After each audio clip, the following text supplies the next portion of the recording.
Fun with cousins नमस्कार मु कुनमुन welcome कर मोर अन्य एक मिनी ब्लॉग रे आज बुबू बाबा मु मम्मी बाहरी पड़ू मामू गाँव को कहीं गाँव में गत वर्ष होता नाम यज्ञ आज वार्षिक उत्सव पालन हो सब बाहरी पड़े माई आई भाभी कि आम खरा बेलिया गाँव को जीव किंतु आम सका गवर्नमेंट बस धरिकी गाँव को पलि आसू से पुणी आम सरप्राइज देवाई बारीपटे जाऊँ श्री बारीपटे गाधुला मुझे पूरा डर देली से डरिकी आसिक देख मैंने कथा भी है मो माइंड बनाऊँ लेंबू पणा बेलू अलरेडी नाम स्टार्ट हो सारा कि खाई बाहरी पड़ू आम नाम बुलवा आम बुला टाइम देख क्यूट से राधाकृष्ण के सुंदर देखा ना तापर आम रसावला टी पी नहीं कि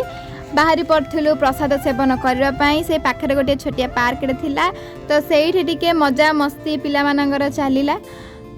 संध्या बेले आसिले मौसा मौसी और पिला माने से भी तो बहुत बढ़िया मस्ती हो गला।